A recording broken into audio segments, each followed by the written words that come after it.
Sebelum ceritanya dimulai, silahkan tulis di kolom komentar dari daerah mana saja teman-teman yang menonton cerita ini. Jangan lupa like dan subscribe agar channel ini bisa semakin berkembang dan bisa mempersembahkan cerita yang lebih menarik lagi.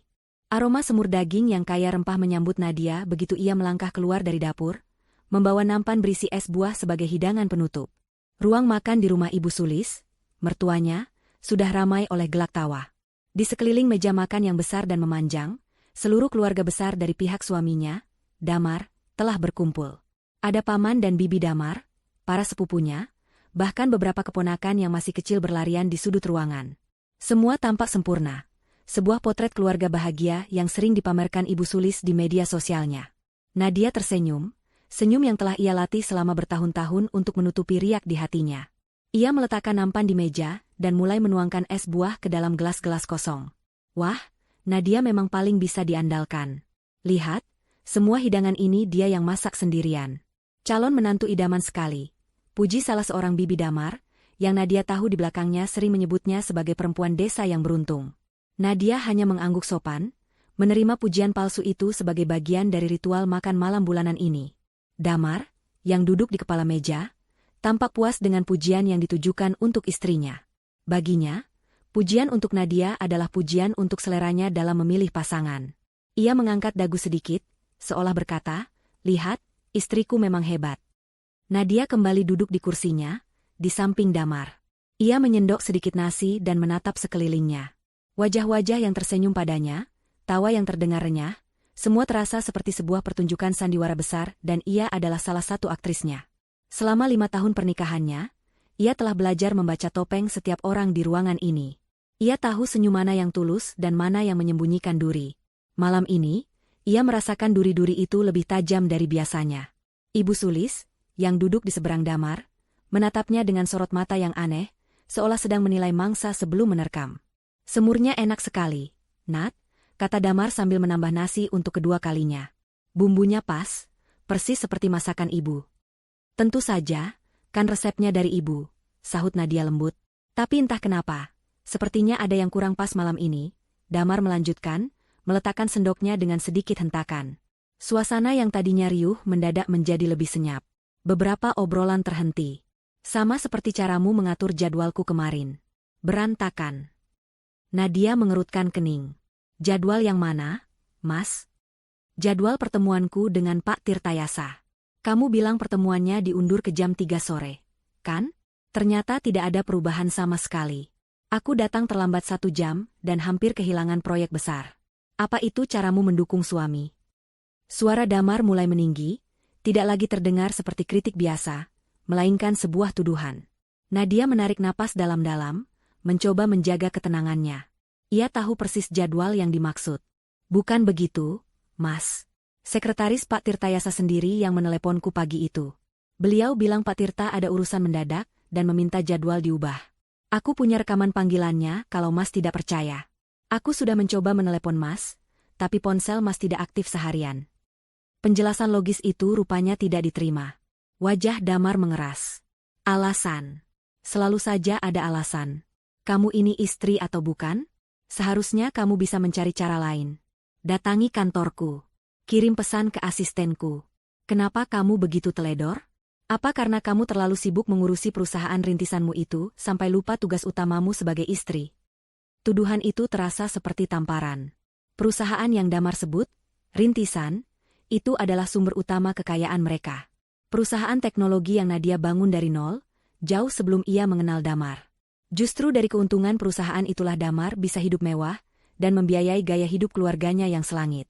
Tapi di depan keluarganya, Damar selalu memosisikan Nadia seolah-olah hanya seorang istri yang diberi kesibukan kecil agar tidak bosan di rumah. "Mas, itu tidak adil," balas Nadia, suaranya mulai bergetar, bukan karena takut, tapi karena amarah yang coba ia tahan. "Aku sudah melakukan tugasku. Aku tidak teledor. Mungkin ada miskomunikasi di pihak mereka." "Membantah? Sekarang kamu sudah berani membantah suamimu di depan semua orang?" Damar menggebrak meja. Gelas-gelas bergetar, dan beberapa keponakan kecil yang bermain di sudut ruangan terlonjak kaget lalu menangis. Keheningan yang mencekam menyelimuti meja makan. Semua mata kini tertuju pada mereka berdua. Nadia menatap suaminya, pria yang pernah ia cintai, yang kini terlihat seperti orang asing yang penuh kebencian. Ia melihat kilat aneh di mata Damar, sebuah kepuasan, seolah inilah momen yang ia tunggu-tunggu. Di seberang meja, Ibu Sulis tidak berusaha menenangkan putranya. Sebaliknya, ia menyeringai tipis, seolah menikmati pertunjukan. "Aku sudah tidak tahan lagi," teriak Damar, suaranya menggema di seluruh ruangan. Ia berdiri dari kursinya, menunjuk lurus ke wajah Nadia. "Aku sudah muak dengan pembangkanganmu. Aku muak dengan sikap sok pintarmu. Aku muak dengan semuanya. Dengar semua, detik ini juga, di hadapan kalian sebagai saksi, aku jatuhkan talak 3 kepadamu." Dunia seakan berhenti berputar. Kata-kata itu, tajam dan final, menggantung di udara seperti vonis mati. Para paman dan bibi memasang ekspresi terkejut yang berlebihan, beberapa di antara mereka bahkan menutup mulut dengan tangan, seolah tidak percaya dengan apa yang baru saja mereka dengar. Namun, mata mereka tidak bisa berbohong. Ada kilatan rasa ingin tahu dan kepuasan di sana. Di tengah keheningan yang menyakitkan itu, sebuah suara tawa meledak. Tawa yang serak, keras, dan penuh kemenangan. Itu adalah suara Ibu Sulis. Ia ikut berdiri, menepuk tangannya seolah baru saja menyaksikan adegan terbaik dalam sebuah drama. "Bagus, Damar, bagus. Akhirnya kamu sadar juga, Nak," katanya, tawanya masih tersisa di napasnya. Ia berjalan mendekat, tatapannya menghujam Nadia yang masih duduk membeku. "Rasain, akhirnya anakku bebas dari beban sepertimu. Sekarang kamu jadi janda. Makanya jadi istri itu yang berguna sedikit. Jangan hanya jadi benalu yang bisanya cuma membantah suami. Kamu itu tidak ada apa-apanya tanpa anak saya." Hinaan itu diikuti oleh senyum-senyum sinis dari anggota keluarga lainnya. Mereka tidak lagi berpura-pura. Topeng mereka telah lepas. Mereka semua adalah bagian dari konspirasi ini. Mereka semua tahu malam ini akan berakhir seperti ini. Mereka datang untuk menyaksikan kejatuhan Nadia. Nadia merasakan jantungnya berdebar kencang, bukan karena sakit hati atau kesedihan. Tidak ada setetes pun air mata yang ingin keluar. Perasaan yang muncul justru aneh. Perasaan lega, seolah beban berat yang selama ini ia pikul akhirnya terlepas. Semua kepura-puraan telah berakhir. Semua sandiwara telah usai. Ia menatap wajah-wajah penuh cemooh di sekelilingnya, dari Ibu Sulis yang congkak, Damar yang arogan, hingga para ipar dan sepupu yang oportunis. Lalu, di tengah keterkejutan semua orang yang menunggunya menangis dan memohon, Nadia melakukan sesuatu yang tidak terduga. Ia perlahan mengangkat sudut bibirnya. Sebuah senyum tipis, dingin, dan penuh arti terukir di wajahnya. Senyum seseorang yang bukan saja sudah tahu akhir dari cerita ini, tapi juga sudah menulis babak selanjutnya. Senyum itu membuat tawa Ibu Sulis seketika berhenti. Senyum misterius Nadia menjadi pusat perhatian. Atmosfer di ruang makan yang tadinya tegang karena drama perceraian, kini berubah menjadi canggung dan penuh tanda tanya. Damar, yang mengharapkan tangisan dan penyesalan, justru mendapati dirinya ditatap dengan sorot mata yang tenang dan senyuman yang seolah mengejek kemenangannya. Ia merasa ada yang salah. Ini bukan reaksi seorang istri yang baru saja dicampakan dan dihina di depan umum. "Kenapa kamu tersenyum? Apa ini lucu bagimu?" bentak Damar, mencoba mengembalikan kendali atas situasi. "Lucu sekali," jawab Nadia, suaranya terdengar jernih dan stabil, sama sekali tidak menunjukkan tanda-tanda kehancuran. "Melihat kalian semua berakting dengan sangat buruk." Ibu Sulis maju selangkah, wajahnya merah padam karena marah. "Jaga ucapanmu, perempuan tidak tahu diri. Kamu sudah kami usir, masih berani kurang ajar." Nadia mengabaikan mertuanya. Pandangannya tetap tertuju pada Damar. "Jadi, ini rencananya? Membuat drama kecil, menyalahkanku atas sesuatu yang tidak aku lakukan, lalu menjatuhkan talak di depan semua orang agar kalian terlihat seperti pihak yang tersakiti." Sebelum Damar sempat menjawab, pintu depan rumah terbuka. Langkah kaki yang anggun terdengar mendekat. Seorang wanita muda, cantik, dengan gaun merah menyala yang memeluk tubuhnya dengan sempurna, melangkah masuk ke ruang makan. Wajahnya dipoles riasan tebal, dan senyumnya terlihat congkak. Ia berjalan lurus ke arah Damar dan tanpa ragu bergelayut manja di lengannya, seolah itu adalah hal paling wajar di dunia. Wanita itu adalah Sandra. "Sayang, akhirnya selesai juga dramanya," bisik Sandra cukup keras agar semua orang bisa mendengarnya. Ia melirik Nadia dari atas ke bawah dengan tatapan meremehkan. "Aku menunggu di mobil dari tadi, lama sekali." Kehadiran Sandra adalah pukulan terakhir yang mereka pikir akan menghancurkan Nadia. Kini semua kartu telah terbuka. Perselingkuhan Damar, Yang selama ini coba Nadia abaikan demi menjaga keutuhan rumah tangganya, kini dipamerkan dengan bangga. Ibu Sulis segera merangkul Sandra dengan penuh kasih sayang, seolah Sandra adalah pahlawan yang datang untuk menyelamatkan. Ini baru menantu idaman ibu. Cantik, penurut, dan tahu cara menyenangkan hati suami. Bukan seperti benalu yang itu, katanya sambil menunjuk Nadia dengan dagunya. Damar, merasa di atas angin dengan dukungan penuh dari ibu dan kekasih barunya, menatap Nadia dengan angkuh. Wajahnya memancarkan kemenangan mutlak. Lihat, Nadia, inilah penggantimu. Seseorang yang tahu posisinya. Kami akan menikah begitu urusan perceraian kita selesai. Oh, dan soal perusahaanmu itu. Damar tertawa kecil, tawa yang dibuat-buat. Ah, lebih tepatnya, perusahaanku sekarang. Terima kasih, ya, sudah bekerja keras membangunnya untukku. Semua asetnya, semua keuntungannya, sekarang menjadi milikku. Anggap saja itu sebagai ganti rugi karena aku sudah membuang 5 tahun hidupku bersamamu. Keluarga besar yang lain mulai ikut bersuara, melontarkan komentar-komentar pedas yang mendukung Damar. Mereka berbicara tentang bagaimana Nadia tidak pernah benar-benar pantas untuk Damar, bagaimana ia terlalu ambisius, dan bagaimana sekarang Damar akhirnya akan bahagia dengan wanita yang sepadan. Mereka semua berkerumun di sekitar Damar dan Sandra, membentuk sebuah kelompok yang solid, meninggalkan Nadia sendirian di kursinya, terisolasi. Mereka sedang merayakan kemenangan mereka di atas puing-puing hidupnya. Namun, puing-puing itu tidak ada. Nadia, yang mereka harapkan akan menangis meraung-raung, justru melakukan hal yang lebih mengejutkan dari sebelumnya. Ia tertawa. Bukan tawa kecil atau senyum sinis, melainkan tawa lepas yang menggema, lebih keras dan lebih tulus daripada tawa kemenangan Ibu Sulis tadi.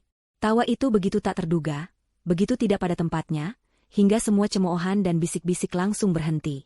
Semua mata kembali tertuju padanya, kali ini dengan ekspresi bingung dan sedikit ngeri. Perusahaanmu? Ulang Nadia setelah tawanya mereda, menyeka setitik air mata di sudut matanya yang keluar bukan karena sedih, tapi karena terlalu geli. Apa kamu yakin sudah membaca semua dokumennya dengan benar, Damar? Nada suaranya berubah, dari lembut menjadi dingin menusuk. Pertanyaan itu sederhana, namun mengandung ancaman tersembunyi yang membuat bulu kuduk semua orang yang mendengarnya berdiri. Damar berhenti tersenyum. Apa maksudmu? Pengacaraku sudah mengurus semuanya. Pengalihan saham sudah selesai. Semuanya sudah atas namaku. Pengacara yang mana? Pengacara murah yang kamu sewa dengan uangku itu? Balas Nadia. Apakah dia memberitahumu tentang klausul-klausul kecil di bagian paling bawah dokumen yang kamu tanda tangani dengan begitu bersemangat? Apakah kamu bahkan membacanya? Atau kamu terlalu sibuk merayakan kemenangan prematurmu? Wajah Damar mulai memucat. Ia melirik ibunya, mencari dukungan, namun Ibu Sulis juga tampak sama bingungnya. Mereka telah merencanakan ini selama berbulan-bulan, memastikan setiap langkah berjalan mulus. Mereka yakin telah menang. Tapi ketenangan dan pertanyaan tajam dari Nadia mulai meruntuhkan kepercayaan diri mereka. Ada sesuatu yang mereka lewatkan. Sesuatu yang sangat besar. Ini semua hanya gertakanmu saja, desis Ibu Sulis, mencoba terdengar yakin. Kamu sudah tidak punya apa-apa lagi. Kamu hanya mencoba menakut-nakuti kami. Nadia menatap mertuanya itu dengan tatapan kasihan. Ibu, selalu begitu meremehkanku. Ibu pikir aku ini sama bodohnya dengan anak kesayangan ibu. Nadia kemudian mengalihkan perhatiannya dari mereka semua. Ia meraih tas tangannya yang tergeletak di kursi sebelahnya. Dengan gerakan yang tenang dan elegan, ia mengeluarkan ponselnya. Jari jemarinya menari di atas layar, mengabaikan tatapan-tatapan tajam yang mengarah padanya. Hanya pertunjukan kecil yang membosankan, gumam Nadia pada dirinya sendiri, cukup keras agar orang-orang di dekatnya bisa mendengar. Ia menemukan sebuah kontak di teleponnya dan menekan tombol panggil. Ia menyalakan pengeras suara, membiarkan nada sambung terdengar di keheningan ruang makan itu. Panggilan itu dijawab pada dering kedua. Halo, selamat malam, Nyonya Nadia. Suara seorang pria yang berat dan profesional terdengar dari pengeras suara. Selamat malam, Pak Agung, sapa Nadia, suaranya tetap tenang. Saya harap saya tidak mengganggu waktu istirahat Anda. Tidak sama sekali, Nyonya. Ada yang bisa saya bantu? Damar dan Ibu Sulis saling pandang. Pak Agung? Mereka kenal nama itu. Pak Agung adalah salah satu pengacara korporat paling disegani dan paling mahal di negeri ini. Pengacara yang pernah ingin mereka sewa, namun biayanya terlalu tinggi. Apa urusan Nadia dengannya? Pak Agung, silakan datang ke alamat yang sudah saya kirimkan tadi. Datang sekarang, perintah Nadia. Dan tolong, bawa semua hadiah yang sudah kita siapkan untuk keluarga Tuan Damar. Sepertinya mereka sudah tidak sabar untuk membukanya. Pesta sesungguhnya baru akan dimulai. Perintah Nadia kepada Pak Agung melalui telepon terdengar, seperti dentuman lonceng di tengah keheningan yang mencekam. Nama besar sang pengacara dan nada bicara Nadia yang penuh otoritas menciptakan riak kegelisahan di antara keluarga Damar. Wajah-wajah yang tadinya penuh cemooh kini dipenuhi kebingungan dan kecurigaan. Damar menatap Nadia, mencoba mencari tanda-tanda kebohongan atau gertakan, namun yang ia temukan hanyalah ketenangan yang solid seperti batu karang. Pak Agung, pengacara hebat itu, cibir salah seorang paman Damar, mencoba memecah ketegangan dengan tawa yang dipaksakan. Jangan bercanda, Nadia. Mana mungkin kamu bisa membayarnya? Kamu pikir kami akan percaya dengan gertakan murahan seperti ini? Sandra, yang masih bergelayut di lengan Damar, ikut menimpali dengan nada sinis. Benar. Paling-paling itu hanya pengacara kelas teri yang namanya kebetulan sama. Dia pasti putus asa. Damar seolah mendapatkan kembali sedikit keberaniannya dari ucapan mereka. Ia menegakkan tubuhnya. Hentikan sandiwaramu, Nadia. Tidak akan ada pengacara yang datang. Kamu sudah kalah. Akui saja kekalahanmu dan pergi dari sini dengan tenang sebelum kami memanggil satpam untuk menyeretmu keluar. Nadia tidak menjawab. Ia hanya mematikan panggilan teleponnya, meletakkan ponsel itu di atas meja dengan pelan, lalu menyilangkan lengannya di dada. Ia bersandar di kursinya, tatapannya menyapu satu persatu wajah di ruangan itu, seolah sedang menghafal ekspresi mereka untuk kenang-kenangan. Ia menunggu. Keheningan kembali merayap, kali ini terasa lebih berat dan menyesakkan. Setiap detik yang berlalu terasa seperti 1 jam. Suara detak jam dinding di ruang tamu terdengar begitu keras, menghitung mundur menuju sesuatu yang tidak mereka ketahui. 5 menit berlalu. Tidak ada yang terjadi. Keluarga Damar mulai saling berbisik. Senyum kemenangan mulai kembali terukir di wajah Ibu Sulis. Lihat, kan? Tidak ada siapa-siapa. Dia hanya membual. 10 menit. Damar mulai kehilangan kesabarannya. Sudah cukup main-mainnya. Pergi sekarang. Tepat saat Damar hendak melangkah maju untuk menarik lengan Nadia, terdengar suara deru beberapa mesin mobil dari luar. Bukan suara mobil biasa, melainkan deru mesin mobil-mobil mewah Eropa yang khas. Lampu sorot mobil yang terang menembus jendela ruang makan, menyapu seluruh ruangan dan menyilaukan mata mereka sejenak. Semua orang refleks menoleh ke arah jendela. Di luar, di halaman depan yang luas, 3 sedan hitam mengkilap berhenti berbaris dengan presisi. Pintu-pintu mobil terbuka serentak, dan beberapa pria berjas gelap keluar dari mobil kedua dan ketiga, membentuk barisan rapi. Kemudian, dari mobil pertama yang berada di tengah, keluarlah seorang pria parubaya yang berwibawa. Sosoknya tinggi tegap, rambutnya yang mulai memutih di bagian pelipis justru menambah karismanya. Jas yang ia kenakan terlihat sangat mahal, dan langkahnya saat berjalan menuju pintu utama memancarkan kepercayaan diri dan kekuasaan. Tidak ada keraguan lagi, itu adalah Pak Agung, yang wajahnya sering muncul di majalah bisnis dan berita hukum nasional. Wajah-wajah keluarga Damar langsung pucat pasi. Ini bukan gertakan. 2 orang asisten membukakan pintu utama untuk Pak Agung.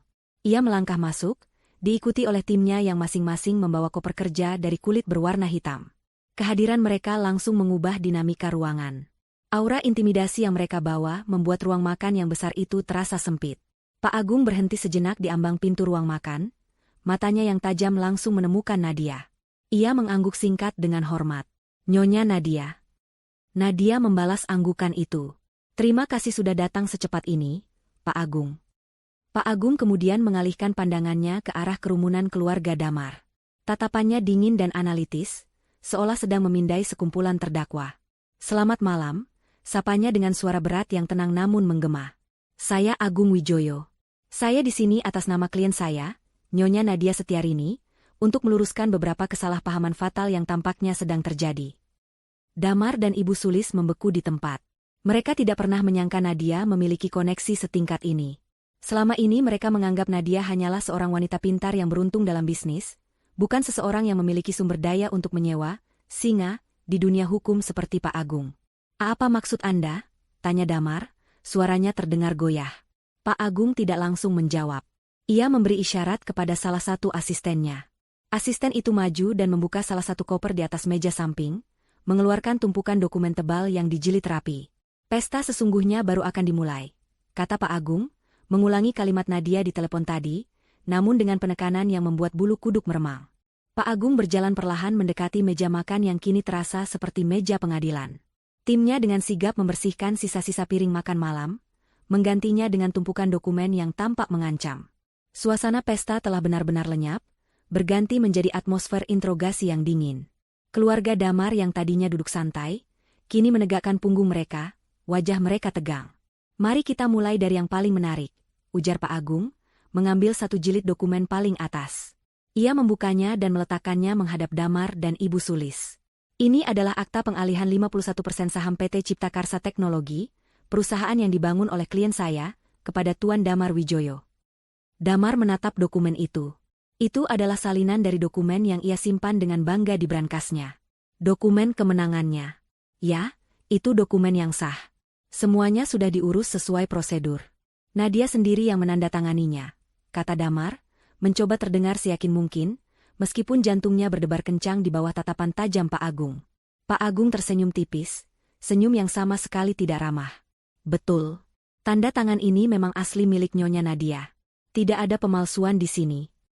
Pernyataan itu membuat Damar dan Ibu Sulis sedikit lega. Mungkin mereka salah sangka. Mungkin pengacara ini hanya ingin menegosiasikan harta Gonogini. Namun, kelegaan mereka hanya berlangsung sesaat. Akan tetapi, Pak Agung melanjutkan, suaranya memelan untuk memberikan efek dramatis. Apakah Anda, Tuan Damar, atau Anda, Nyonya Sulis, sebagai otak di balik rencana ini, menyadari bahwa Anda tidak hanya mengakui sisi saham? Ibu Sulis mengerutkan kening. Apa maksudmu? Pak Agung menunjuk sebuah paragraf yang ditulis dengan huruf sangat kecil di halaman terakhir dokumen. Dalam klausul 11B, sub-ayat 4, tertera dengan jelas bahwa pengalihan saham ini bersifat satu paket. Artinya, siapapun yang menjadi pemegang saham mayoritas baru, tidak hanya mengambil alih aset dan keuntungan perusahaan, tetapi juga seluruh kewajibannya. Termasuk di dalamnya adalah utang perusahaan.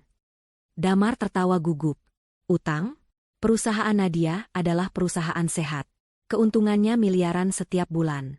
Tidak mungkin ada utang yang berarti. Benarkah? Pak Agung memberi isyarat lagi. Asistennya yang lain membuka koper kedua, mengeluarkan setumpuk dokumen yang lebih tebal. Ini adalah laporan keuangan PT Cipta Karsa Teknologi selama 3 bulan terakhir. Laporan yang tidak pernah Anda lihat, karena Anda terlalu fokus pada laporan keuntungan yang disajikan oleh Direktur Keuangan yang sudah bekerja sama dengan Anda. Pak Agung membalik halaman-halaman laporan itu. 2 bulan yang lalu, untuk sebuah proyek ekspansi besar, Nyonya Nadia, atas nama perusahaan, mengambil pinjaman jangka pendek dari sebuah konsorsium perbankan internasional. Jumlahnya tidak main-main. Pak Agung berhenti sejenak, membiarkan ketegangan memuncak. Sebesar 2 triliun rupiah. 2 triliun. Angka itu berdengung di telinga semua orang. Rahang Damar ternganga. Ibu Sulis terhuyung ke belakang, dan harus berpegangan pada kursi agar tidak jatuh. Itu tidak mungkin. Bohong, pekik Ibu Sulis. Silakan periksa sendiri. Ini adalah perjanjian kredit yang sah, ditandatangani dan dicap oleh pihak bank. Pak Agung mendorong dokumen perjanjian itu ke depan mereka. Dan yang lebih menarik lagi, pinjaman ini memiliki tanggal jatuh tempo yang sangat cepat, yaitu besok pagi, pukul 9. Kepala Damar terasa pening. Ia merasa dunia di sekelitarnya berputar. Ekspansi apa? Proyek apa? Oh, tidak ada proyek sama sekali, jawab Pak Agung dengan enteng. Itu hanya alasan yang dibuat Nyonya Nadia untuk mendapatkan pinjaman tersebut. Uang 2 triliun itu, begitu cair, langsung dipindahkan dari rekening perusahaan ke rekening pribadi Nyonya Nadia yang aman di Swiss, sebagai pembayaran bonus kinerja dan dividen pribadi yang sah secara hukum, tepat 1 jam sebelum beliau menandatangani surat pengalihan saham kepada Anda. Keheningan yang terjadi setelah penjelasan itu begitu total, seolah ada bom yang meledak tanpa suara. Pak Agung menyimpulkan dengan suara yang dingin dan tanpa emosi. Jadi, selamat, Tuan Damar. Anda kini adalah pemilik mayoritas dari sebuah perusahaan yang memiliki aset beberapa ratus miliar, namun memiliki utang sebesar 2 triliun rupiah yang harus dibayarkan besok pagi.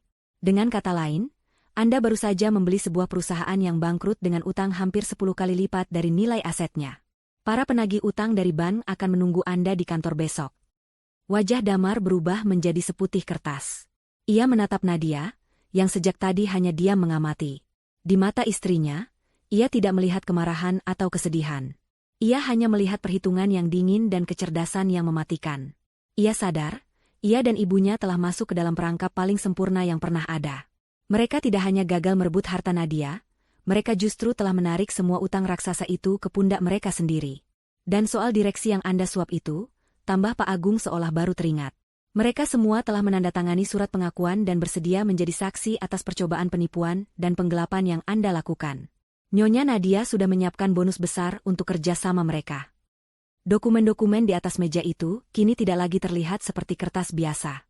Mereka terlihat seperti batu nisan. Batu nisan untuk masa depan Damar dan seluruh keserakahan keluarganya. Ruang makan itu kini sunyi senyap, hanya diisi oleh suara napas yang terengah-engah dan dengung samar dari unit pendingin udara. Angka 2 triliun rupiah masih menggantung di udara, terasa lebih berat dan lebih nyata daripada meja kayu jati di hadapan mereka. Damar menatap tumpukan dokumen utang itu dengan mata kosong. Pikirannya tidak mampu memproses informasi tersebut. Ini pasti mimpi buruk. Sebentar lagi ia akan bangun di ranjangnya yang nyaman, dengan Nadia di sampingnya, dan semua ini hanyalah hayalan. Namun, wajah dingin Pak Agung dan senyum tenang Nadia membuyarkan ilusi itu. Ini nyata. Ibu Sulis adalah yang pertama kali keluar dari keterpanaan. Wajahnya yang pucat kini memerah karena amarah yang meluap-luap. Jebakan. Ini jebakan licik. Pekiknya. Suaranya melengking tinggi. Kamu sengaja menjebak anakku. Kamu tidak akan bisa lolos dengan ini. Kami akan menuntutmu. Kami akan membatalkan perjanjian ini. Pak Agung bahkan tidak bergeming menghadapi ledakan emosi itu. Ia hanya menatap Ibu Sulis dengan ekspresi datar. Menuntut atas dasar apa, Nyonya Sulis? Penipuan? Klien saya menyajikan semua data yang benar. Perusahaan itu memang memiliki utang. Tuan Damar yang tidak melakukan uji tuntas, due diligence, sebelum menandatangani. Di dunia bisnis, itu bukan penipuan, itu namanya kelalaian. Kebodohan, jika boleh saya terus terang. Kata, kebodohan, itu menusuk tepat di jantung harga diri Damar dan ibunya. Selama ini, mereka merasa sebagai predator yang cerdik, yang berhasil mengelabui seekor domba. Kini, mereka dipaksa menelan kenyataan bahwa merekalah domba yang berjalan lurus ke dalam rumah jagal. Dan soal membatalkan perjanjian, lanjut Pak Agung sambil merapikan kembali tumpukan dokumen, saya rasa itu akan sangat sulit. Perjanjiannya dibuat di hadapan notaris, dengan meterai yang cukup, dan ditandatangani oleh Tuan Damar dalam keadaan sadar sepenuhnya. Secara hukum, perjanjian ini kedap air. Damar akhirnya menemukan suaranya, meskipun terdengar serak dan lemah. Tapi, aset perusahaan. Nilainya masih sangat besar. Kantor, peralatan, semua paten dan produk. Disinilah Pak Agung menampilkan senyumnya yang paling mematikan. Ah, Anda mengungkit soal aset. Saya senang Anda bertanya. Ia memberi isyarat lagi pada timnya. Sebuah koper ketiga dan terakhir dibuka. Isinya bukan lagi dokumen kertas, melainkan sebuah laptop dan proyektor portabel. Dalam sekejap, timnya telah menyiapkan proyektor itu, mengarahkannya ke dinding putih yang kosong di ujung ruangan. Sebuah bagan organisasi yang rumit muncul di dinding. Tolong perhatikan baik-baik, kata Pak Agung. Kini suaranya terdengar seperti seorang dosen yang sedang menjelaskan teori kompleks kepada mahasiswa yang lamban. 6 bulan yang lalu, ketika klien saya pertama kali mencium adanya niat tidak baik dari Anda berdua, beliau mulai melakukan manuver korporasi yang sangat brilian. Pak Agung menunjuk sebuah kotak di puncak bagan itu. Nyonya Nadia mendirikan sebuah entitas bisnis baru, sebuah holding company yang terdaftar di Singapura, dengan nama NS Perkasa Holding. NS adalah inisial dari namanya, Nadia Setiarini. Ia kemudian menunjuk ke kotak di bawahnya, yang bertuliskan, PT Cipta Karsa Teknologi. Perusahaan yang Anda akuisisi, Tuan Damar, hanyalah ini. Sebuah cangkang. Cangkang, bisik Damar. Tepat sekali. Bayangkan sebuah kelapa. Anda berhasil merebut sabut dan batoknya, tapi isinya, santan dan daging buahnya yang paling berharga, sudah dipindahkan ke tempat lain. Pak Agung menjelaskan dengan sabar.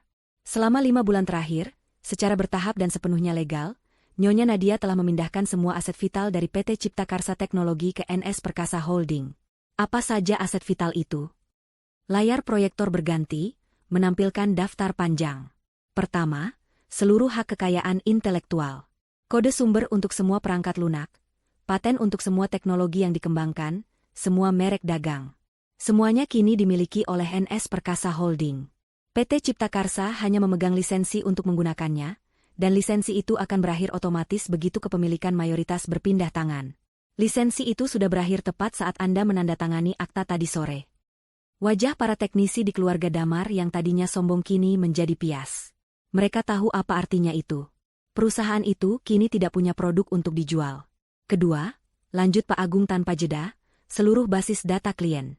Daftar klien korporat, kontrak-kontrak jangka panjang yang bernilai triliunan, semuanya dialihkan ke NS Perkasa Holding. Mulai besok, semua tagihan akan dikirimkan atas nama perusahaan baru tersebut. Ketiga, sumber daya manusia. Semua programmer jenius, tim riset dan pengembangan, manajer proyek andalan, mereka semua sebenarnya bukan lagi karyawan PT Cipta Karsa. 3 bulan lalu, mereka semua mengundurkan diri dan langsung direkrut dengan kontrak eksklusif oleh NS Perkasa Holding. Mereka yang bekerja di kantor saat ini hanyalah staf administrasi dan beberapa karyawan baru. Setiap kalimat yang diucapkan Pak Agung adalah sebilah pisau yang mengiris harapan mereka. Satu persatu, pilar yang menopang nilai perusahaan itu runtuh di hadapan mereka. Kantor yang megah itu kini hanyalah gedung sewaan.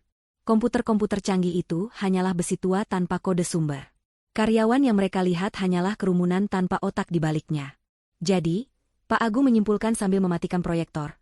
Perusahaan yang Anda dapatkan, Tuan Damar, adalah sebuah nama besar tanpa produk, tanpa klien, tanpa karyawan kunci, dengan gedung kantor yang sewanya akan jatuh tempo bulan depan, dan utang sebesar 2 triliun rupiah yang harus Anda bayar besok pagi. Kali ini, Ibu Sulis tidak lagi berteriak. Ia terduduk lemas di kursinya, matanya menatap kosong ke depan. Seluruh energi dalam tubuhnya seolah tersedot habis. Rencana agung yang ia susun selama setahun terakhir, konspirasi yang ia banggakan, kini hancur berkeping-keping menjadi debu. Bukan hanya gagal, rencananya justru menjadi bumerang yang menghancurkan putranya sendiri. Damar menunduk, menatap kedua tangannya yang gemetar di atas meja. Rasa malu, marah, dan putus asa bergejolak di dalam dadanya, hingga ia merasa sesak napas. Ia telah dipermainkan. Ia, yang selalu merasa dirinya paling pintar dan paling hebat, ternyata hanyalah pion bodoh dalam permainan catur yang dirancang oleh istrinya sendiri. Di tengah kehancuran itu, Nadia akhirnya angkat bicara untuk pertama kalinya sejak kedatangan Pak Agung. Suaranya terdengar jelas di ruangan yang sunyi itu. "Aku memberimu kesempatan, Damar," katanya, tatapannya lurus menusuk ke dalam mata suaminya. "Berkali-kali. Aku melihatmu mulai berubah. Aku tahu ibumu meracuni pikiranmu. Aku bahkan tahu tentang Sandra sejak awal. Aku diam, berharap kamu sadar dan kembali menjadi pria yang dulu kunikahi. Tapi kamu memilih jalan ini. Kamu memilih keserakahan. Jadi, jangan salahkan aku. Salahkan dirimu sendiri yang terlalu buta untuk melihat bahwa kamu sedang menggali kuburanmu sendiri." Setelah membongkar habis-habisan kebangkrutan PT Cipta Karsa Teknologi, Pak Agung memberi jeda beberapa saat. Ia membiarkan informasi yang menghancurkan itu meresap sepenuhnya ke dalam benak setiap anggota keluarga Damar. Ia melihat kepanikan mulai menyebar. Para paman dan bibi yang tadinya berpihak pada Damar kini saling berbisik. Tatapan mereka tidak lagi sinis, melainkan penuh ketakutan. Mereka mulai menyadari bahwa kapal yang mereka tumpangi bukan hanya bocor, tapi sudah karam di dasar lautan. Damar masih menunduk, bahunya terguncang hebat, entah menahan tangis atau amarah. Ibu Sulis tampak seperti patung lilin yang meleleh. Wujudnya ada di sana namun jiwanya telah pergi. Hanya Sandra yang tampak gelisah karena alasan berbeda. Wajahnya yang cantik kini terlihat cemas. Ia melirik Damar, lalu ke arah Nadia, lalu ke pintu keluar, seolah sedang menghitung peluang untuk melarikan diri dari bencana ini. Pria kaya yang ia dambakan ternyata kini hanyalah seorang pria dengan utang triliunan. "Baiklah," kata Pak Agung, suaranya kembali memecah keheningan. "Sekarang setelah kita selesai membahas urusan bisnis, mari kita beralih ke urusan yang lebih personal. Urusan domestik." Ia berjalan menjauh dari meja makan, berkeliling ruangan dengan langkah pelan, jemarinya menyentuh permukaan perabotan mahal di sana-sini. Ia menyentuh sandaran kursi ukiran Jepara, mengusap permukaan meja marmer dari Italia, dan menatap lukisan pemandangan besar yang tergantung di dinding. "Rumah yang megah," komentarnya dengan nada santai. "Saya dengar Nyonya Sulis sangat bangga dengan rumah ini. Sering sekali beliau memamerkannya kepada teman-teman arisannya, menyebutnya sebagai bukti kesuksesan putranya, Tuan Damar." Ibu Sulis mengangkat kepalanya. Ada sedikit percik kehidupan di matanya. Rumah ini adalah istananya. Simbol statusnya. Apapun yang terjadi pada perusahaan, setidaknya ia masih memiliki ini. "Tentu saja ini rumah anakku," desisnya. "Nadia yang memberikannya sebagai hadiah pernikahan. Ini milik kami." Pak Agung berhenti berjalan dan menatap Ibu Sulis dengan ekspresi yang sulit diartikan. Hadiah? Nyonya, apakah ada akta hibah yang pernah Anda atau Tuan Damar tanda tangani? Damar mengangkat wajahnya. Memang tidak ada. Tapi itu adalah kesepakatan lisan. Nadia memberikannya untuk kami tinggali. Ah, disitulah letak kesalahpahaman kedua Anda malam ini, kata Pak Agung. Ia kembali ke meja dan asistennya menyerahkan sebuah map berwarna biru. Pak Agung membukanya dan mengeluarkan selembar kertas dengan kop surat resmi. Itu adalah sertifikat hak milik. Rumah ini, beserta tanah seluas 2.000 meter persegi tempatnya berdiri, Pak Agung menjelaskan sambil menunjukkan sertifikat itu kepada mereka, dibeli lunas 5 tahun yang lalu. Bukan atas nama Nyonya Nadia Setiarini. Bukan juga atas nama Tuan Damar Wijoyo. Ia membalikkan sertifikat itu sehingga nama pemiliknya bisa terbaca dengan jelas oleh semua orang. Rumah ini dibeli dan didaftarkan atas nama NS Perkasa Holding. Dunia seakan runtuh untuk kedua kalinya bagi Ibu Sulis. Apa? Apa maksudnya itu? Tanyanya dengan suara bergetar. Maksudnya sangat sederhana, jawab Pak Agung dengan sabar. Rumah ini adalah aset perusahaan. Perusahaan milik Nyonya Nadia sepenuhnya. Anda dan keluarga Anda tidak pernah memilikinya. Anda bahkan bukan penyewa. Status hukum Anda di sini, Nyonya Sulis, Tuan Damar, dan semua yang tinggal di bawah atap ini, adalah penumpang. Anda diizinkan tinggal di sini atas kebaikan hati pemiliknya. Dan kebaikan hati itu, saya khawatir, sudah berakhir malam ini. Pak Agung lalu meletakkan beberapa lembar sertifikat lain di atas meja, menyebarnya seperti kartu remi. Ini adalah sertifikat apartemen mewah di pusat kota yang ditempati oleh Nona Dinda, adik Tuan Damar. Juga atas nama NS Perkasa Holding. Seorang wanita muda di sudut ruangan terkesiap ngeri. Yang ini, sertifikat ruko 3 lantai di kawasan bisnis yang dijadikan butik oleh Nyonya Ranti, ipar Tuan Damar. Milik NS Perkasa Holding. Wanita lain di samping suaminya memegang dadanya, wajahnya pucat. Dan yang ini, dan yang ini. Pak Agung terus meletakkan sertifikat demi sertifikat. Villa di puncak, rumah di kota lain untuk orang tua dari salah seorang sepupu. Semuanya ternyata adalah aset perusahaan Nadia. Kini, kepanikan itu meledak menjadi kekacauan. Aliansi keluarga itu pecah seketika. Mereka tidak lagi melihat Nadia sebagai musuh bersama. Musuh mereka sekarang adalah Damar dan Ibu Sulis, yang keserakahannya telah menyeret mereka semua ke dalam jurang kehancuran. Jadi selama ini kami tinggal di rumah Nadia, pekik adik Damar, Dinda. Kenapa kamu tidak pernah bilang, Mas? Kamu bilang Mas yang membelikannya untukku. Butikku.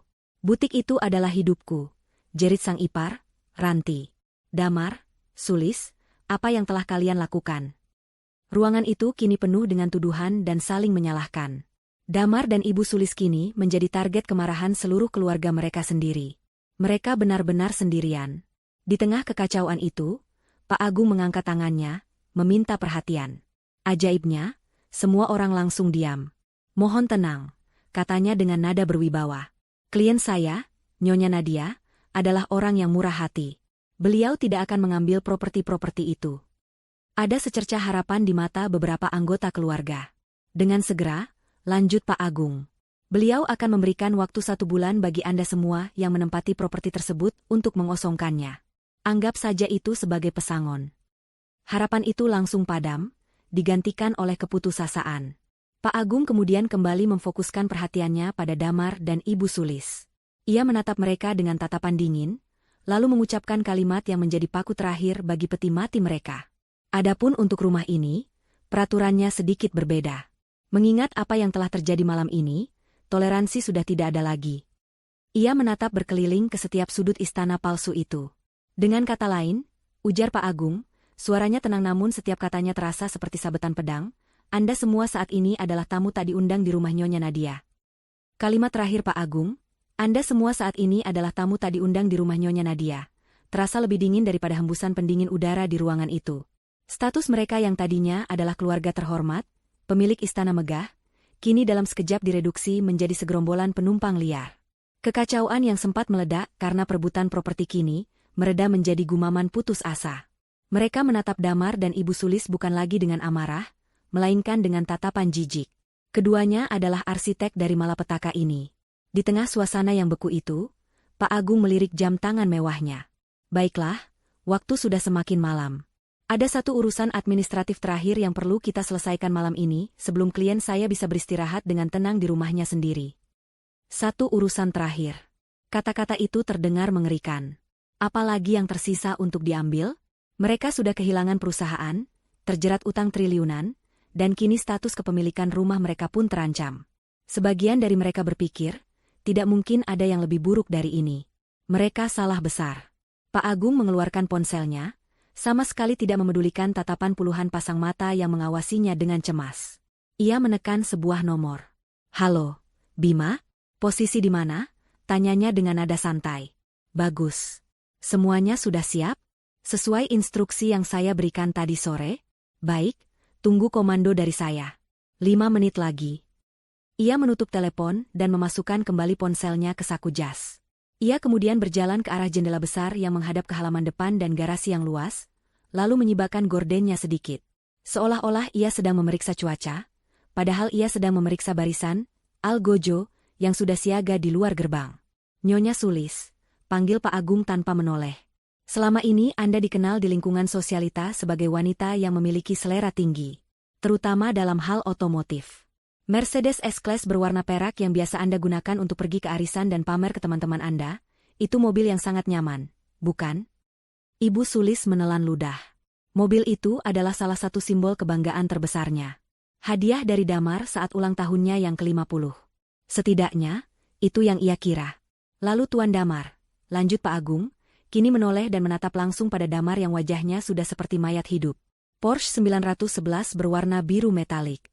Mobil impian setiap pria. Kecepatannya, suaranya yang menggelegar, pasti sangat membanggakan saat Anda mengendarainya di jalanan, membuat semua orang menoleh. Benar, kan?" Damar tidak menjawab. Mobil itu adalah perwujudan egonya. Setiap kali ia merasa kalah hebat dari Nadia dalam bisnis, ia akan memacu mobil itu di jalan tol, dan deru mesinnya seolah membisikkan bahwa dialah sang pemenang. Dan tentu saja kita tidak melupakan generasi muda. Pak Agung menyapu pandangannya ke arah para keponakan Damar yang meringkuk ketakutan. 2 unit SUV kompak berwarna putih dan hitam yang kalian gunakan untuk pergi ke kampus dan kafe. Sangat praktis dan bergaya. Pak Agung berhenti sejenak, membiarkan mereka semua mengingat kembali kebanggaan dan kenyamanan yang diberikan oleh kendaraan-kendaraan itu. "Sayangnya," katanya dengan nada datar, "ada satu kesamaan dari semua kendaraan mewah yang saya sebutkan tadi. Semuanya tidak pernah dibeli. Semuanya terdaftar dalam program sewa guna usaha korporat, corporate leasing. Dan perusahaan yang menyewanya." Pak Agung tersenyum tipis. "Tentu saja, NS Perkasa Holding. Perusahaan yang sama sekali tidak ada hubungannya dengan Tuan Damar." Logika yang kejam itu mulai meresap. Jika mobil-mobil itu adalah fasilitas dari perusahaan Nadia, dan Damar kini adalah musuh perusahaan itu. Artinya, Pak Agung menegaskan kesimpulan yang mulai terbentuk di benak mereka, mengingat Tuan Damar dan keluarganya bukan lagi bagian dari manajemen, ataupun memiliki afiliasi apapun dengan NS Perkasa Holding, maka semua fasilitas perusahaan yang Anda nikmati harus ditarik kembali. Efektif sekarang juga. Pak Agung kembali mengangkat ponselnya. "Bima, silakan masuk. Laksanakan tugas kalian." Beberapa detik kemudian, keheningan malam dipecahkan oleh suara mesin diesel yang berat dan meraung-raung. Dari balik gerbang yang dibuka oleh tim keamanan, 4 truk derek besar masuk perlahan ke halaman rumah. Lampu rotator berwarna kuning di atap truk-truk itu berputar-putar, memancarkan cahaya yang menyapu fasad rumah, menciptakan bayangan-bayangan yang bergerak liar di dalam ruang makan. Pemandangan itu surreal dan menakutkan, seolah mereka sedang berada di lokasi kecelakaan besar. "Tidak. Jangan sentuh mobilku," teriak Damar. Adrenalin dan kepanikan akhirnya membuatnya bergerak. Ia melesat dari kursinya, berniat lari keluar untuk menghentikan proses itu. Namun, 2 orang dari tim keamanan Pak Agung yang berbadan tegap sudah mengantisipasinya. Mereka mencegat Damar di ambang pintu, menahannya dengan pegangan yang kuat namun tidak menyakiti. "Lepaskan aku. Itu mobilku," raung Damar, meronta-ronta seperti binatang yang terperangkap. Di luar, para petugas dari perusahaan derek bekerja dengan efisien. Mereka menyebar, masing-masing menuju targetnya. Satu tim memasang kait baja ke sasis Porsche biru milik Damar. Tim lain melakukan hal yang sama pada sedan Mercedes milik Ibu Sulis. 2 tim sisanya bergerak ke arah garasi untuk mengambil SUV para keponakan. Ibu Sulis berlari ke jendela, diikuti oleh anggota keluarga lainnya. Mereka hanya bisa menonton dengan ngeri saat simbol-simbol status mereka, kebanggaan mereka, ditarik paksa dari tempatnya. Suara decitan ban yang diseret di atas paving block terdengar menyayat hati. Jangan ambil mobil ibu. Rintih Ibu Sulis, tangannya menempel di kaca jendela, wajahnya basah oleh air mata penyesalan dan penghinaan. Pemandangan mobil mewahnya yang tak berdaya diangkat oleh truk derek membuatnya benar-benar hancur. Semua tatapan kagum dari teman-temannya, semua rasa hormat yang ia dapatkan karena kemewahan itu, kini terasa seperti debu. Para keponakan menangis histeris. Bagaimana kami ke kampus besok? Apa kata teman-teman nanti? Keluh mereka, menunjukkan betapa dangkalnya dunia mereka. Di tengah pemandangan yang menyedihkan itu, Sandra mundur perlahan. Ia menatap Damar yang masih meronta dalam cengkeraman petugas keamanan. Pria yang ia puja sebagai calon raja kini tak lebih dari seorang pecundang yang menyedihkan, yang bahkan tidak mampu melindungi mainan mahalnya. Rasa cinta dan kagumnya menguap seketika, digantikan oleh rasa jijik. Ia harus segera pergi dari kapal karam ini. Satu persatu, mobil-mobil itu ditarik keluar dari gerbang, menghilang di kegelapan malam, hanya menyisakan halaman yang terasa kosong dan jejak ban di atas paving block. Deru mesin truk derek perlahan menjauh, dan keheningan kembali datang, terasa 1000 kali lebih berat dari sebelumnya. Mereka telah dilucuti. Tidak hanya secara finansial, tapi juga secara sosial. Mereka kini telanjang di hadapan dunia. Damar akhirnya berhenti meronta. Tenaganya habis. Ia merosot ke lantai, terduduk lemas dengan tatapan kosong. Ia telah kehilangan segalanya. Setelah arak-arakan mobil derek itu menghilang dan hanya menyisakan kehampaan, suasana di ruang makan menjadi aneh. Tidak ada lagi teriakan atau tangisan. Yang tersisa hanyalah kelelahan kolektif dan kekalahan total. Keluarga besar itu kini tampak seperti sekumpulan pengungsi yang terdampar, tidak tahu harus berbuat apa. Mereka semua menatap Nadia, wanita yang masih duduk dengan tenang di kursinya, wanita yang seorang diri telah meruntuhkan seluruh dunia mereka dalam waktu kurang dari 1 jam. Selama ini, Nadia hanya menjadi pengamat. Ia membiarkan Pak Agung yang menjadi eksekutor, memaparkan fakta demi fakta dengan presisi seorang ahli bedah. Tapi sekarang, saat semua senjata hukum telah ditembakkan dan musuh telah lumpuh total, inilah saatnya bagi sang jenderal untuk maju dan menyampaikan pidato kemenangannya. Nadia berdiri. Gerakannya pelan dan anggun, namun cukup untuk menarik perhatian semua orang di ruangan itu. Semua kepala menoleh padanya. Ia melangkah keluar dari balik meja, berjalan perlahan ke tengah ruangan, memastikan ia bisa melihat setiap wajah yang ada di sana. Aku merencanakan pertahanan, Damar. Kalian yang merencanakan penghancuran, ucap Nadia, suaranya yang pertama kali terdengar setelah sekian lama itu terdengar begitu jelas dan tajam. Ia menatap lurus ke arah Damar yang masih terduduk di lantai, tatapannya dingin tanpa sedikitpun rasa kasihan. Kamu pikir aku tidak tahu? Lanjutnya. Aku tahu saat kamu mulai pulang larut malam dengan alasan rapat, padahal ponselmu meninggalkan jejak digital di lobi apartemen Sandra. Aku tahu saat kamu mulai sering meminjam uang dari rekening perusahaan untuk biaya representasi, padahal uang itu kamu gunakan untuk membelikannya tas dan perhiasan. Uang hasil keringatku, kamu berikan pada wanita simpananmu. Sandra, yang mendengar ini, tersentak seolah ditampar. Tapi pengkhianatan terbesarmu bukanlah tentang wanita lain, kata Nadia, suaranya sedikit bergetar oleh emosi yang terkendali. Pengkhianatan terbesarmu adalah saat aku melihatmu duduk di ruang kerja ayahku, di kursi yang dulu ia duduki, dan kamu tertawa bersama ibumu, merencanakan cara mengambil alih semua yang telah ia dan aku bangun. Saat itu, pria yang kunikahi telah benar-benar mati. Nadia kemudian mengalihkan tatapannya yang membakar ke arah Ibu Sulis. Dan ibu, katanya, ada penekanan khusus pada panggilan itu. Ibu selalu menyebutku Benalu. Tapi mari kita ingat-ingat lagi. Siapa yang membayar lunas cicilan rumah ini saat bisnis keluarga ibu bangkrut? Siapa yang membiayai perjalanan keliling Eropa yang ibu pamerkan selama 3 bulan? Siapa yang mentransfer uang setiap kali ibu menelepon, mengeluh butuh, sedikit, tambahan untuk biaya operasi plastik agar terlihat lebih muda di depan teman-teman arisan ibu? Setiap pertanyaan adalah sebuah belati yang menghunjam Ibu Sulis. Ia hanya bisa menunduk, tidak berani menatap mata menantunya. Aku ingat semuanya, Bu, bisik Nadia, melangkah lebih dekat. Aku ingat saat pertama kali datang ke rumah ini, Ibu mengomentari tasku yang katanya murahan. Aku ingat saat Ibu sengaja menumpahkan kuah sup ke gaunku di acara keluarga, dan bilang aku ceroboh. Aku ingat setiap sindiran, setiap cemoohan, setiap tatapan merendahkan yang Ibu berikan padaku selama 5 tahun ini. Ibu pikir semua itu melemahkanku? Salah. Semua itu menjadi bahan bakar untukku. Setiap hinaan dari Ibu, kuubah menjadi satu baris kode di program pertahananku. Jadi, terima kasih, Bu. Tanpa kekejaman Ibu, mungkin aku tidak akan seteliti ini dalam mempersiapkan segalanya. Nadia berhenti sejenak, lalu menatap sekilas pada Sandra yang berusaha bersembunyi di belakang kerumunan.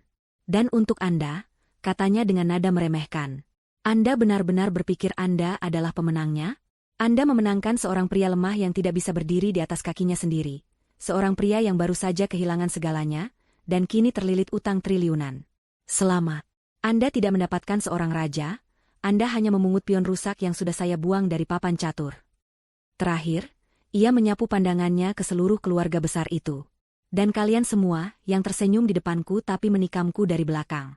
Yang memujiku saat butuh pinjaman, tapi ikut menertawakanku saat aku jatuh. Kalian menikmati semua fasilitas dariku, tapi tidak pernah sekalipun tulus menerimaku. Kalian semua adalah parasit. Dan malam ini adalah malam pembasmian. Setelah menyampaikan vonisnya pada setiap pihak, Nadia mengeluarkan senjatanya yang terakhir. Senjata pamungkas yang akan menyegel nasib mereka selamanya. Ia mengambil tablet dari tangan asisten Pak Agung. Kalian mungkin berpikir ini adalah kata-kataku melawan kata-kata kalian. Mungkin kalian akan mencoba memutarbalikkan cerita di luar sana, membuatku terlihat seperti istri jahat yang kejam, kata Nadia. Karena itu, aku sudah menyiapkan bukti kecil. Ia menekan tombol play. Layar tablet itu terhubung ke proyektor, dan dinding yang tadi menampilkan bagan perusahaan kini menampilkan rekaman video. Itu adalah rekaman dari kamera tersembunyi, dengan sudut pengambilan gambar dari sebuah rak buku. Latar tempatnya adalah ruang kerja di rumah itu. Di dalam video, tampak Damar dan Ibu Sulis sedang duduk sambil tertawa-tawa. Suara mereka terdengar sangat jelas dari pengeras suara. Rencananya sempurna, Bu. Sebentar lagi semua aset Nadia akan jadi milikku. Terdengar suara Damar. Bagus. Setelah itu segera ceraikan perempuan mandul itu.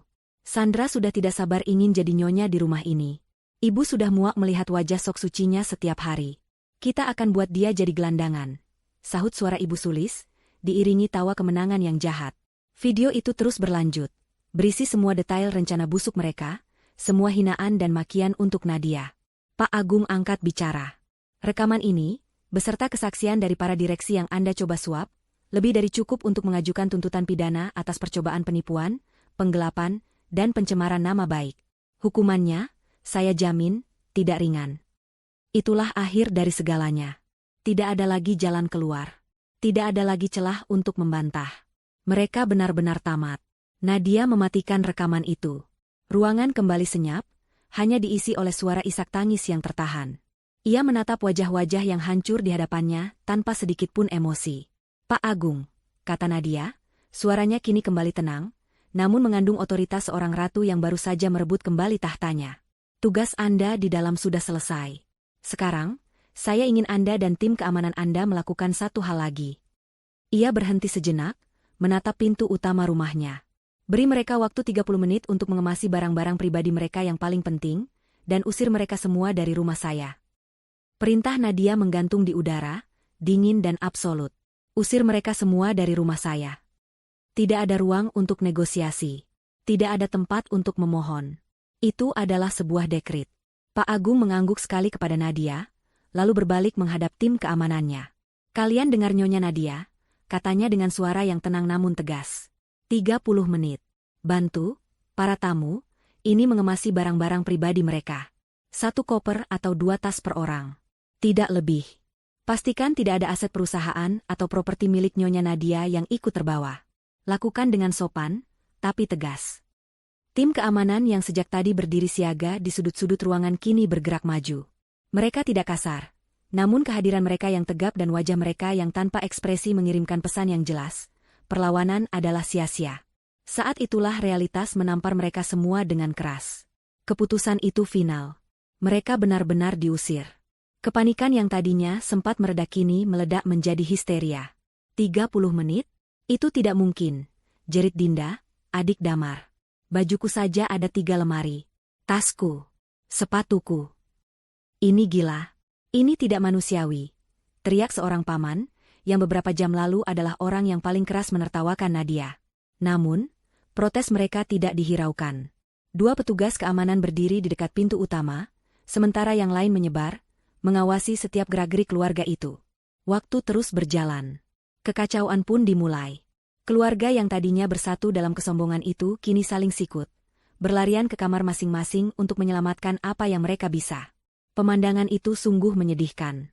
Wanita-wanita yang biasa tampil anggun kini rambutnya acak-acakan, berlari sambil menangis, mencoba memasukkan gaun-gaun desainer dan perhiasan ke dalam tas seadanya. Para pria, yang egonya telah hancur, hanya bisa mengambil beberapa helai kemeja dan dokumen pribadi dengan tangan gemetar. Ibu Sulis, yang tadinya membeku, kini tersadar. Ia tidak berlari ke kamarnya untuk mengambil perhiasan. Ia berlari ke arah sebuah lukisan kecil di dinding ruang keluarga. Itu adalah lukisan karya seorang maestro tua yang bernilai ratusan juta. Hadiah ulang tahun dari Nadia 2 tahun lalu. Saat tangannya hendak meraih lukisan itu, seorang petugas keamanan dengan sopan menghalangi jalannya. "Maaf, Nyonya. Lukisan ini adalah aset inventaris rumah. Tidak bisa dibawa," katanya dengan suara datar. "Tapi ini milikku. Ini hadiah," pekik Ibu Sulis. Semua hadiah bernilai tinggi yang diberikan oleh Nyonya Nadia secara hukum dianggap sebagai bonus yang terikat dengan aset perusahaan, bukan hibah pribadi. Itu tertulis dalam kontrak fasilitas keluarga yang dulu ditandatangani oleh Tuan Damar, sahut Pak Agung dari seberang ruangan, tanpa mengalihkan pandangannya dari jam tangannya. Setiap detail telah dipersiapkan. Tidak ada celah sedikit pun. Di tengah hiruk-pikuk itu, Damar masih terduduk di lantai, belum bergerak. Pikirannya kosong. Ia melihat keluarganya berlarian seperti tikus di kapal yang karam, dan ia adalah kapten yang menenggelamkan kapal itu. Rasa bersalah, malu, dan hampa melumpuhkannya. Sandra, di sisi lain, adalah yang paling tenang. Ia tidak mengambil apa-apa selain tas tangan mahalnya yang sudah ia pegang sejak tadi. Dengan gerakan cepat, saat semua orang sibuk, ia menyelinap keluar dari pintu samping, menghilang di kegelapan malam tanpa mengucapkan sepatah kata pun. Ia melarikan diri, meninggalkan pria yang telah ia hancurkan dan kini telah hancur. Sementara itu, keributan di dalam rumah rupanya menarik perhatian dunia luar. Rumah-rumah mewah di sekitar kediaman itu mulai menyala. Tirai-tirai jendela tersibak. Beberapa tetangga yang penasaran bahkan keluar ke balkon mereka, berpura-pura menikmati udara malam, padahal mata mereka tertuju lurus ke rumah di seberang jalan. Mereka melihat mobil-mobil derek yang tadi pergi, melihat tim keamanan berjas hitam yang menjaga gerbang, dan kini mereka mendengar suara teriakan dan tangisan. Kabar akan menyebar seperti api liar di lingkungan elit itu. Keluarga Wijoyo yang terpandang, diusir dari rumah mereka sendiri di tengah malam. Penghinaan ini lebih menyakitkan daripada kehilangan uang. Waktu 30 menit terasa begitu cepat. Pak Agung melihat jamnya. Waktu habis. Tim keamanan pun mulai menggiring mereka semua keluar, baik yang sudah selesai berkemas maupun yang belum. Tangisan dan protes kini bercampur dengan permohonan. Mereka diseret keluar dari surga mereka, kembali ke dunia nyata dengan cara yang paling brutal. Mereka semua berkumpul di halaman depan, di bawah sorotan lampu taman, dengan tas dan koper seadanya di samping mereka. Pemandangan yang kontras dengan pesta makan malam beberapa jam yang lalu. Mereka tampak kuyu, kalah, dan hina. Para tetangga masih menonton dari kejauhan, menjadi saksi bisu dari drama kejatuhan ini. Saat mereka semua sudah berada di luar, pintu utama yang besar itu ditutup perlahan. Nadia berdiri di baliknya, menatap mereka dari jendela kaca. Saat itulah Ibu Sulis mencapai batasnya. Kehilangan perusahaan, terjerat utang, kehilangan rumah, kehilangan mobil, dan kini kehilangan muka di depan semua orang. Sesuatu di dalam dirinya patah. Matanya yang merah menatap nyalang ke arah Nadia di balik jendela. "Kau?" raungnya, suaranya serak seperti binatang yang terluka. "Perempuan ular. Kau pikir kau menang? Aku kutuk kau. Kau akan hidup sendirian selamanya. Tidak akan ada yang mencintaimu." Dengan sisa tenaga yang ia miliki, Ibu Sulis berlari, menerjang ke arah pintu, berniat menghancurkan kaca dan menyerang Nadia. Itu adalah ledakan terakhir dari seorang tiran yang kehilangan kekuasaannya. Namun, gerakannya lambat dan penuh keputusasaan. Sebelum ia bahkan bisa mencapai anak tangga pertama, 2 petugas keamanan dengan sigap mencegatnya. Mereka memegang lengannya, dan perlawanan Ibu Sulis pun berakhir. Ia meronta-ronta, namun cengkeraman mereka terlalu kuat. Ia kini tak lebih dari seorang wanita tua yang histeris dan tak berdaya. Nadia, dari balik jendela, hanya menatap pemandangan itu tanpa berkedip. Wajahnya tidak menunjukkan rasa takut, marah, atau bahkan puas. Hanya kekosongan. Kutukan dan amukan Ibu Sulis tidak lagi bisa menyentuhnya. Wanita di hadapannya itu sudah bukan siapa-siapa lagi baginya. Gerbang utama yang tinggi menjulang itu akhirnya ditutup dengan suara dentuman pelan, menyegel nasib mereka. Di luar gerbang, di bawah cahaya lampu jalan yang redup, berdiri keluarga besar Damar, kini terusir dan tanpa tujuan. Mereka mulai saling berteriak, saling menyalahkan atas malapetaka yang menimpa. Damar hanya berdiri diam di tengah mereka. Seorang raja yang telah kehilangan kerajaannya, dikelilingi oleh puing-puing keluarganya yang hancur. Di dalam rumah, keheningan terasa begitu pekat setelah suara-suara sumbang itu menghilang. Nadia masih berdiri di dekat jendela, menatap gerbang yang tertutup rapat. Pak Agung mendekatinya dengan langkah pelan. "Semuanya sudah selesai, Nyonya Nadia," katanya dengan nada hormat. "Tim saya akan berjaga di luar sampai besok pagi untuk memastikan tidak ada gangguan." Nadia berbalik. "Terima kasih, Pak Agung. Untuk semuanya. Saya tidak akan bisa melakukan ini tanpa Anda. Saya hanya menjalankan tugas, Nyonya. Otak di balik semua ini adalah Anda sendiri," balas Pak Agung sambil tersenyum tulus. Setelah berpamitan, ia dan sisa timnya pun meninggalkan rumah itu, membiarkan Nadia sendirian di dalam istananya yang telah direbut kembali. Nadia tidak langsung beristirahat. Ia berjalan perlahan menyusuri setiap ruangan di lantai bawah. Ia melihat meja makan yang berantakan, sisa-sisa pesta terakhir mereka. Ia melihat kursi tempat Ibu Sulis biasa duduk dan menghakiminya. Ia melihat sofa tempat Damar sering berbaring malas sambil menyuruhnya membuatkan kopi. Ruangan-ruangan ini penuh dengan kenangan buruk, penuh dengan energi negatif. Alih-alih merasa sedih, ia justru merasa lega. Ia membuka semua jendela lebar-lebar, membiarkan udara malam yang sejuk masuk, seolah sedang mengusir semua hawa beracun yang tertinggal. Ia tidak merayakan kemenangannya dengan pesta atau sampanye. Kemenangannya adalah keheningan ini, kedamaian ini, kebebasan untuk bernapas lega di rumahnya sendiri. Ia naik ke lantai atas, masuk ke kamar tidur utama, dan untuk pertama kalinya dalam 5 tahun, ia tidur nyenyak tanpa mimpi buruk. Di sisi lain kota, fajar menyingsing dengan cara yang sangat berbeda. Di sebuah rumah kontrakan sempit dengan 2 kamar tidur di gang yang padat, Damar dan Ibu Sulis terbangun karena suara bising pasar dan tetangga yang bertengkar. Bau lembab dan pengap menyambut mereka. Mereka berhasil menyewa tempat itu dini hari tadi dengan sisa uang tunai yang dimiliki salah seorang kerabat, yang langsung meninggalkan mereka setelahnya. Kehidupan mereka berubah 180 derajat. Ibu Sulis, yang biasa bangun dan dilayani sarapan, kini harus berurusan dengan dapur yang kotor dan kompor gas yang kadang menyala kadang tidak. Wajahnya terlihat 10 tahun lebih tua, hanya dalam 1 malam. Ia tidak lagi banyak bicara, hanya tatapan kosong dan sesekali gumaman menyalahkan Damar. Damar sendiri menjadi bayangan dari dirinya yang dulu. Tanpa pekerjaan, tanpa uang, dan dengan lilitan utang 2 triliun atas namanya, ia benar-benar berada di titik nol. Setiap hari ia mencoba mencari pekerjaan, namun berita tentang kejatuhannya menyebar cepat di kalangan bisnis. Tidak ada yang mau mempekerjakan seorang penipu yang bodoh. Ia harus menjual satu-satunya barang berharga yang tersisa, jam tangan pemberian ayahnya, hanya untuk makan selama beberapa minggu. Pertengkaran hebat dengan ibunya menjadi menu sehari-hari. Mereka terperangkap dalam neraka kemiskinan dan penyesalan yang mereka ciptakan sendiri. Beberapa bulan berlalu. Kehidupan terus berjalan. Suatu sore, Nadia duduk di ruang kerjanya yang kini terasa lapang dan terang. Di dinding, tergantung fotonya bersama mendiang ayahnya, tersenyum bahagia. Perusahaannya, NS Perkasa Holding, berkembang pesat. Ia baru saja menandatangani kesepakatan kerjasama besar dengan sebuah perusahaan multinasional. Ia berhasil, lebih berhasil dari yang pernah ia bayangkan. Namun, bukan itu yang membuatnya tersenyum hari ini. Di hadapannya, di atas meja, tergeletak sebuah proposal. Proposal untuk mendirikan sebuah yayasan dan rumah aman bernama Rumah Harapan Setiarini. Sebuah tempat untuk membantu, memberdayakan, dan memberikan perlindungan hukum bagi para wanita korban kekerasan dalam rumah tangga dan penipuan ekonomi. Ia mengambil pulpennya, dan dengan tangan yang mantap, menandatangani proposal itu.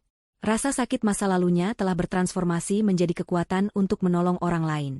Ia menemukan tujuan hidup yang baru, yang jauh lebih besar dari sekadar keuntungan bisnis. Pada saat yang hampir bersamaan, di rumah kontrakan yang pengap, Damar sedang duduk di depan sebuah televisi tabung 14 inci yang gambarnya sering bergoyang. Ibunya terbaring sakit di kamar, terlalu lemah untuk mengomel hari ini. Sebuah acara berita sore sedang tayang. Tiba-tiba, wajah yang sangat ia kenal muncul di layar. Wajah Nadia. Ia tampil sebagai narasumber dalam sebuah acara talk show, berbicara tentang peluncuran yayasan barunya. Ia terlihat begitu bercahaya, begitu tenang, dan begitu kuat. Di bawah namanya di layar tertulis, Nadia Setiarini, filantropis CEO NS Perkasa Holding. Damar hanya bisa menatap layar dengan nanar. Setiap kata-kata inspiratif yang keluar dari mulut Nadia terasa seperti tamparan baginya. Itulah wanita yang ia sia-siakan. Itulah kehidupan yang ia buang. Itulah warisan yang seharusnya menjadi milik mereka bersama. Kini, ia hanya bisa menjadi penonton abadi dari kesuksesan wanita yang pernah ia coba hancurkan. Televisi itu terus menyala, menampilkan senyum kemenangan Nadia, sementara Damar duduk dalam kegelapan, selamanya terkurung dalam penyesalan yang tak akan pernah berakhir. Keadilan telah menemukan jalannya, bukan melalui teriakan balas dendam, tetapi melalui keheningan dari sebuah kehidupan yang dijalani dengan baik, sementara para pendosa dibiarkan membusuk dalam penderitaan abadi ciptaan mereka sendiri. 5 tahun adalah waktu yang bisa mengubah segalanya. Bagi sebagian orang, 5 tahun adalah rentang waktu untuk membangun kembali, untuk menyembuhkan, dan untuk tumbuh melampaui bayang-bayang masa lalu. Bagi yang lain, 5 tahun adalah jurang keabadian, waktu yang cukup untuk merasakan setiap tetes racun dari karma yang mereka tuai, meresap hingga ke tulang sumsum. Malam itu, ballroom sebuah hotel bintang 5 paling prestisius di ibu kota bermandikan cahaya kristal dan alunan musik orkestra yang lembut. Ratusan tamu penting, pejabat pemerintah, duta besar negara sahabat, para CEO dari berbagai industri, dan aktivis sosial, berkumpul untuk acara malam amal tahunan kelima yang diselenggarakan oleh Yayasan Rumah Harapan Setiarini. Di tengah kerumunan itu, berdiri sang pendiri, Nadia Setiarini. Waktu telah begitu baik padanya. Di usianya yang kini memasuki pertengahan 30-an, ia memancarkan aura ketenangan dan kepercayaan diri yang tak tergoyahkan. Gaun malam berwarna biru safir yang ia kenakan tampak sederhana namun elegan, menonjolkan pesonanya yang matang. Tidak ada lagi jejak kerapuhan atau kesedihan di matanya. Yang ada hanyalah sorot mata yang jernih, penuh welas asih, dan dihiasi oleh kebijaksanaan yang didapat dari badai yang telah ia lewati. Di sisinya berdiri seorang pria jangkung yang tampak serasi, Aditya Rahman. Seorang arsitek ternama yang mendedikasikan sebagian besar waktunya untuk merancang dan membangun rumah-rumah aman bagi yayasan secara pro bono. Hubungan mereka bukan lagi rahasia. Mereka adalah pasangan yang dikagumi banyak orang, bukan karena kekayaan atau status, melainkan karena rasa saling menghormati dan visi bersama untuk menciptakan perubahan. Aditya menatap Nadia bukan dengan tatapan kepemilikan seperti yang dulu Damar lakukan, melainkan dengan tatapan penuh kekaguman pada seorang partner yang setara. Saat tiba waktunya untuk berpidato, Nadia melangkah ke atas panggung. Seluruh ballroom hening, semua mata tertuju padanya. "Selamat malam, Bapak, Ibu, dan para sahabat seperjuangan," sapanya, suaranya yang hangat dan jernih memenuhi seluruh ruangan. 5 tahun yang lalu, yayasan ini lahir dari sebuah mimpi. Mimpi bahwa tidak ada lagi wanita yang harus merasa sendirian saat menghadapi kegelapan. Mimpi bahwa setiap luka bisa diubah menjadi kekuatan, dan setiap air mata bisa menjadi benih untuk taman harapan yang baru. Ia tidak pernah menceritakan detail kisah pribadinya di depan umum. Ia tidak perlu. Karyanya berbicara lebih keras daripada cerita apapun.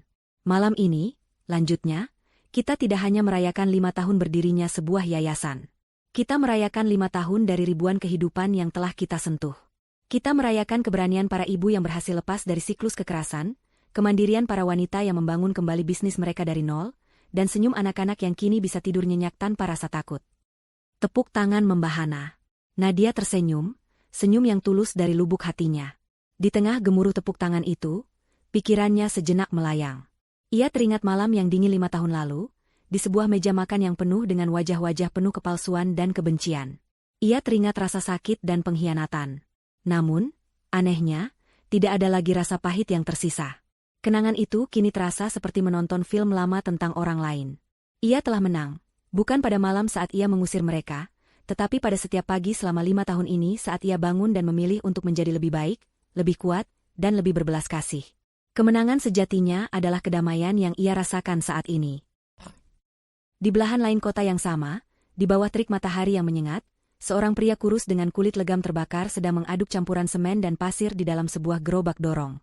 Wajahnya tirus, tatapannya seringkali kosong, dan rambutnya yang kusam dipenuhi debu bangunan. Tangannya yang dulu terbiasa memegang pulpen mahal dan setir mobil sport kini kapalan dan penuh luka gores. Pria itu adalah Damar. Kejatuhannya begitu cepat dan begitu total. Setelah diusir, utang 2 triliun itu menjadi vonis mati bagi reputasinya. Dinyatakan bangkrut oleh pengadilan, namanya masuk daftar hitam di seluruh lembaga keuangan. Tidak ada perusahaan yang mau menerimanya, bahkan untuk posisi paling rendah sekalipun. Teman-teman sosialitanya menghilang bak di telan bumi. Satu-satunya pekerjaan yang bisa ia dapatkan adalah menjadi kuli bangunan, pekerjaan kasar yang mengandalkan otot, sesuatu yang tidak pernah ia latih seumur hidupnya. Setiap hari adalah siksaan yang sama. Ia bangun sebelum fajar di kamar kos sempit berukuran 3x3 meter, makan nasi bungkus murah, lalu berangkat ke proyek. Ia bekerja di bawah perintah mandor yang sering memakinya, mengangkat beban berat, dan menerima upah harian yang hanya cukup untuk menyambung hidup. Siang itu, saat istirahat, ia duduk di bawah naungan sebatang pohon, menyantap makan siangnya. Beberapa kuli lain berkumpul di dekatnya, menonton berita dari ponsel salah seorang dari mereka. Tiba-tiba, wajah Nadia muncul di layar ponsel yang kecil itu, sedang diwawancarai tentang acara malam amalnya. Wah, hebat sekali ya, Bu Nadia ini. Sudah cantik, kaya raya, baik hati pula, komentar salah seorang kuli. Iya, aku dengar dulu suaminya jahat sekali, selingkuh dan mau merebut hartanya. Tapi sekarang suaminya itu jadi gelandangan, kena karma, sahut yang lain. Damar menundukkan kepalanya dalam-dalam, berharap wajahnya yang kotor oleh debu membuatnya tidak dikenali. Setiap kata pujian untuk Nadia terasa seperti sabetan cemeti di punggungnya. Ia tidak lagi marah. Amarahnya telah lama padam, terkikis oleh kelelahan dan keputusasaan. Yang tersisa hanyalah penyesalan yang tak bertepi. Di malam-malam yang sunyi di kamar kosnya, ia sering terjaga, dihantui oleh, bagaimana jika ia tidak mendengarkan bisikan racun ibunya? Bagaimana jika ia menghargai wanita cerdas dan tulus yang ada di sisinya? Bagaimana jika ia memilih cinta daripada keserakahan? Pertanyaan-pertanyaan itu tidak memiliki jawaban, hanya menyisakan lubang hitam di dalam jiwanya. Ia kini adalah arwah gentayangan yang terperangkap dalam neraka penyesalannya, dipaksa untuk menyaksikan dari kejauhan, surga yang pernah ia miliki dan ia hancurkan dengan tangannya sendiri. Di sebuah panti jompo milik pemerintah di pinggiran kota, seorang wanita tua duduk sendirian di kursi rodanya, menghadap ke jendela yang berdebu. Wanita itu adalah Ibu Sulis. Setelah hidup menggelandang selama beberapa bulan, stres dan depresi memicu serangan stroke ringan yang melumpuhkan sebagian sisi tubuhnya. Damar, yang sudah tidak memiliki apa-apa, dengan berat hati menyerahkannya ke panti jompo. Kondisinya adalah cerminan dari jiwanya, pahit dan lumpuh. Ia menghabiskan hari-harinya dengan mengomel dan mengutuk. Ia mengutuk Damar yang jarang menjenguknya, mengutuk para perawat yang dianggapnya tidak becus, dan di atas segalanya, ia mengutuk Nadia. Nama Nadia menjadi racun yang selalu keluar dari bibirnya. Para penghuni panti lainnya menghindarinya. Ia menjadi sosok yang terisolasi, persis seperti perlakuan yang pernah ia berikan pada Nadia dulu. Keluarga besarnya yang lain? Mereka telah lama menghilang. Dinda, adiknya Damar, harus menjual apartemen pemberian Nadia, yang ternyata masih atas nama Nadia dan hanya dipinjamkan, dan kini bekerja sebagai staf administrasi biasa. Ranti, iparnya, butiknya bangkrut dan kini menjadi ibu rumah tangga biasa di sebuah rumah sederhana. Mereka semua memutuskan hubungan dengan Damar dan Ibu Sulis, menyalahkan keduanya sebagai sumber dari segala kemalangan mereka. Keluarga yang dulu disatukan oleh uang, kini tercerai-berai saat uang itu lenyap. Suatu hari, seorang relawan muda membawakan majalah bekas untuk para penghuni panti. Di sampul majalah itu, terpampang foto Nadia dan Aditya yang sedang tersenyum bahagia, dengan judul utama, Pasangan Filantropis Menginspirasi Bangsa. Ketika majalah itu sampai ke tangan Ibu Sulis, matanya yang kusam menyala dengan kebencian. Dengan tangannya yang masih berfungsi, ia merobek-robek sampul majalah itu menjadi serpihan-serpihan kecil. Namun, tindakannya itu tidak memberikan kepuasan, hanya menampakkan betapa tak berdayanya ia. Ia bisa merobek fotonya, tapi ia tidak akan pernah bisa merobek kenyataan. Dan Sandra? Setelah meninggalkan Damar malam itu, ia mencoba peruntungannya dengan beberapa pria kaya lainnya. Namun, reputasinya sebagai pelakor yang gagal total sudah menyebar di kalangan atas. Tidak ada pria serius yang mau mendekatinya. Ia berakhir menikah dengan seorang duda setengah baya yang memberinya kehidupan yang cukup, namun jauh dari kemewahan yang ia impikan. Setiap kali ia melihat berita tentang Nadia, ia merasakan sengatan iri hati dan penyesalan. Ia telah bertaruh pada kuda yang salah, dan kalah telak. Malam kembali turun.